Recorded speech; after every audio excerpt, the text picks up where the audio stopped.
Hello good evening everyone, कैसे हैं आप सभी। आई होप सभी बढ़िया होंगे और मैं भी एकदम बढ़िया हूँ।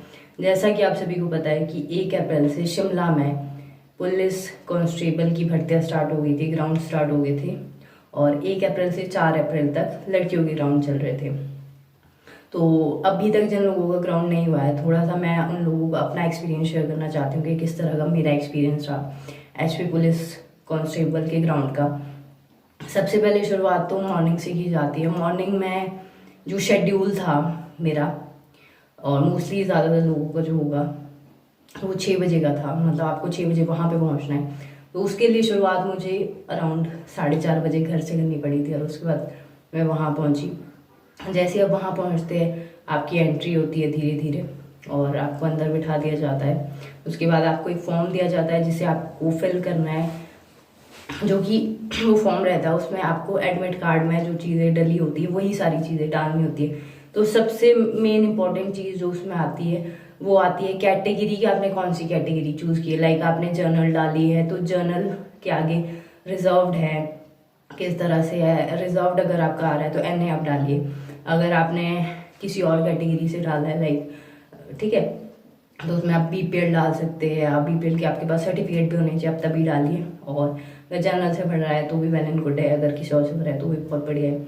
और वहाँ पे आपको वो जो फॉर्म दिया जाता है उसे बहुत ही अच्छे ढंग से भरना होता है, बिकॉज वो काफ़ी इंपॉर्टेंट रोल निभाता है आपकी ग्राउंड के लिए। और जैसे आपका वो कंप्लीट हो जाता है उसके बाद फिर वहाँ पे जो कांस्टेबल्स होते हैं, पुलिस वाले होते हैं, वो आपके फॉर्म को चेक करते हैं एक बार कि कुछ इसमें गलतियाँ तो नहीं है, तो वो उसे आपको करेक्ट करके भी बताते हैं। एंड जो हमारे वाले उसमें थे काफ़ी ज़्यादा सही थे, बहुत ज़्यादा हम्बल थे, बढ़िया थे, मतलब मुझे तो ठीक लगे।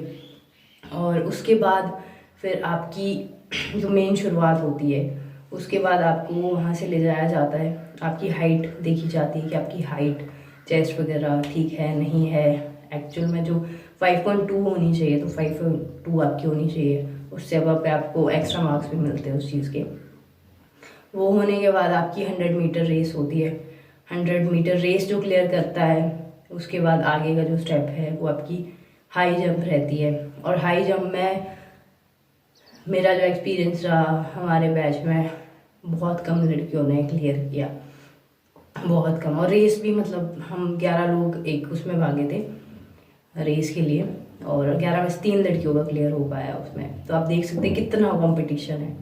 और वो भी ऐसी ऐसा था, कुछ लोगों ने कम प्रैक्टिस की थी फिर भी उनका हो गया। तो ये आपका स्टेमिना यहाँ पे मैटर करता है उसके लिए। तो रेस के लिए, 100 मीटर की रेस के लिए, वो कंप्लीट होने के बाद फिर आपका हाई जंप था। हाई जंप के बाद फिर आपका लॉन्ग जंप था। लॉन्ग जंप के बाद आपके डॉक्यूमेंट्स वगैरह वो सब कुछ चेक होने के बाद फिर आपका लास्ट जो रहता है वो 800 मीटर रेस थी। और उसके बाद फिर आपकी बल्ले बल्ले।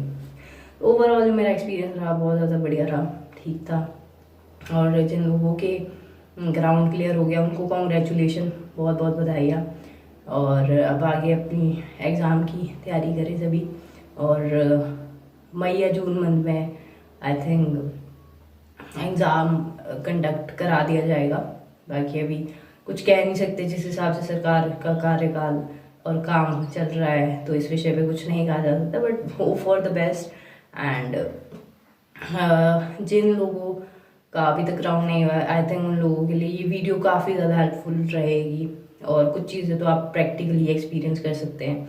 और ज़रूरी नहीं है कि आप किसी भी एग्ज़ाम को भर रहे हैं तो उसमें आप सक्सेसफुल रहे। अगर आप सक्सेसफुल नहीं भी रहते तो ये मेरा पर्सनल एक्सपीरियंस है कि आपको एक इतना बढ़िया एक्सपीरियंस मिलता है। आप नए लोगों से मिलते हैं, लोगों को जानते हैं और बहुत सारी चीज़ें आपको सीखने को मिलती हैं। तो एग्ज़ाम को इस नज़रिए से ना भरे कि हमारा क्लियर होना चाहिए, इस नज़रिए से भरे कि हाँ क्लियर नहीं भी हो रहा है तो कोई इशू नहीं है। सो इस वीडियो को यहीं पे एंड करते हैं और टेक केयर, बाय बाय। मिलेंगे एक ऐसी नई वीडियो से आप सभी के बीच एंड सी यू सून।